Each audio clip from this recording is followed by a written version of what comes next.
Hello and welcome back. काफ़ी time के बाद मैं ये वीडियो बना रही हूँ। तो जैक का जो न्यू मॉडल पेपर आया है तो उसके अकॉर्डिंग जो फिज़िक्स का मार्किंग स्कीम है वो आज आपको मैं एक्सप्लेन करूँगी। तो फाइनल एग्ज़ाम जो जैक 2021 का हो रहा है तो उसमें न्यू रिड्यूस सिलेबस और न्यू पैटर्न जो है मार्किंग स्कीम वो कुछ इस तरह से है।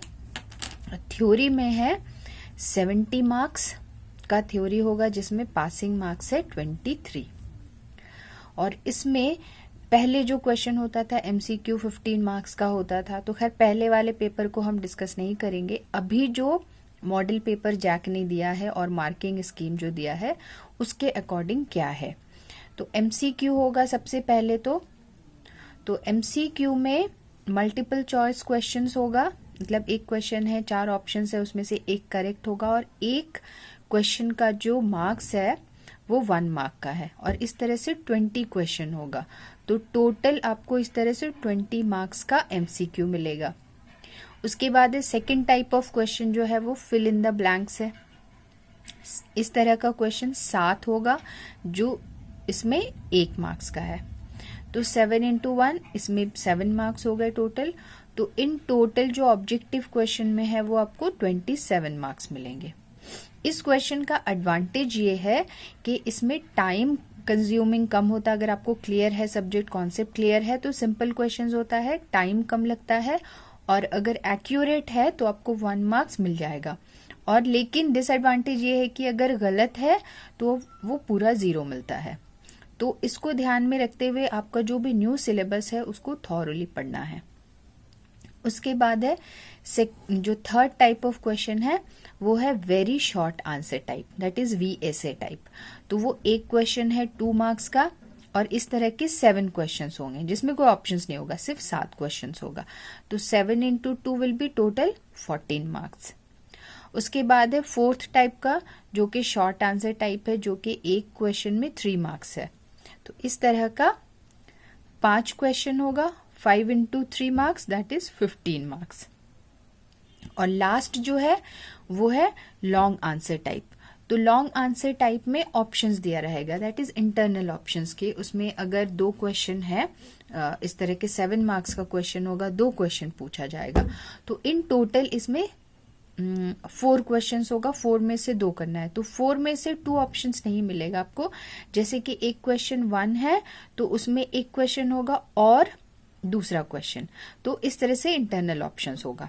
लेकिन जो न्यू मॉडल पेपर में जिस तरह से क्वेश्चंस दिया हुआ था तो उसमें शॉर्ट क्वेश्चंस को मिला के 7 मार्क्स का एक क्वेश्चन है। फॉर एग्जाम्पल एक क्वेश्चन है के डिफाइन रिफ्रैक्टिव इंडेक्स, तो उसमें 2 मार्क्स हो गया। Find the relation between refractive index and the angle of prism, तो वो एक क्वेश्चन हो गया, उसमें 2 मार्क्स। और फिर इस तरह से जैसे कंपाउंड माइक्रोस्कोप में एक क्वेश्चन था कि ड्रॉ द रे डायग्राम, तो 2 मार्क्स का हो गया। फाइंड इट्स मैग्नीफाइंग पावर, तो ये 2 मार्क्स का हो गया। तो फिर उसके बाद एक क्वेश्चन था कि हाइगन्स वेव थ्योरी से रिलेटेड एक क्वेश्चन था कि लॉज ऑफ रिफ्रैक्शन को हम कैसे प्रूव करेंगे, तो वो 3 मार्क्स। तो पहले जो ये क्वेश्चन होता था जैसे रिफ्रैक्शन, हाइगन्स वेव थ्योरी, ये सबसे टोटल से 5 मार्क्स का फुल क्वेश्चन बनता था। तो यह 7 मार्क्स जो दिया है वो एक शॉर्ट और 2 लॉन्ग ऐसे मिला के एक 7 मार्क्स का क्वेश्चन होगा। तो इस तरह का 2 क्वेश्चन होगा तो ये 7 मार्क्स का हो गया, ये 14। तो टोटल इसको जब हम ऐड करें तो ये 70 हो गया। तो अब इसमें है कि आपको जो तैयारी करनी है तो वो सबसे पहले तो इसमें जो मैक्सिमम वेटेज है वो इधर है। तो और इसको तैयारी करने के लिए जो न्यू सिलेबस में जो रिड्यूस्ड सिलेबस है तो उसमें कोई भी टॉपिक को छोड़ना नहीं है। पहले होता था कि फिजिक्स में अगर कुछ गेस क्वेश्चन या कुछ टॉपिक्स है उसको पढ़ लेते थे तो इजीली अच्छा स्कोर कर सकते थे। लेकिन ये न्यू सिलेबस के हिसाब से, क्योंकि उसमें टॉपिक्स बहुत कम है, 40% सिलेबस रिड्यूस्ड है, तो जो भी रिमेनिंग सिलेबस है उसमें से आपको ये क्वेश्चंस फ्रेम होगा। तो जैसे कि यूनिट डायमेंशन, हर क्वांटिटी का डेफिनेशन आपको अच्छे से आना चाहिए, एप्लीकेशन अच्छे से आना चाहिए, तो ये क्वेश्चंस कर पाएंगे। और यहाँ पर ये क्वेश्चन जो लॉन्ग क्वेश्चन है 7 मार्क्स का जो लॉन्ग, तो एक्चुअली में ये एक लॉन्ग क्वेश्चन नहीं है बल्कि मिक्सअप है शॉर्ट क्वेश्चंस का। तो जो शॉर्ट क्वेश्चंस है मतलब कि कहने का मतलब ये है कि आपको हर टॉपिक को थॉरोली ब्रेक कर करके हर एक चीज को अच्छे से डेफिनेशन से स्टार्ट करके एप्लीकेशन तक बहुत अच्छे से करना है, तभी इस तरह के जो पेपर है इसमें अच्छे से स्कोर कर पाएंगे। तो इसमें जो ये मैक्सिमम मार्क्स यहाँ 27 मार्क्स का है, तो इस पे कुछ ऑब्जेक्टिव क्वेश्चंस मैं आपको अब नेक्स्ट अगले वीडियोस में मैं उसमें कोशिश करूंगी कि उसमें कुछ ऑब्जेक्टिव क्वेश्चंस कुछ प्रैक्टिस करा दिया जाए जो कुछ जो टॉपिक से रिलेटेड है, क्योंकि पहले जो भी वीडियोस मैंने बनाए थे तो वो पुराने सिलेबस के अकॉर्डिंग तो उसमें काफ़ी ज़्यादा है।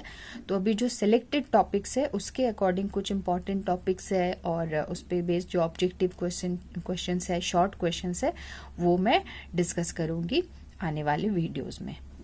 तो ये था discussion about the new model paper. तो जो मॉडल पेपर है उसके आंसर्स भी यहाँ पे डिस्कस करेंगे और साथ ही जो ईच टॉपिक से रिलेटेड, ईच यूनिट से रिलेटेड कुछ important fill in the blanks हो गया, कुछ शॉर्ट क्वेश्चंस है, न्यूमेरिकल्स है, उसको भी डिस्कस करेंगे। तो आज के इस वीडियो में इतना ही यहाँ पे छोड़ते हैं, फिर नेक्स्ट वीडियो में क्वेश्चंस के साथ वापस आएंगे। Thank you.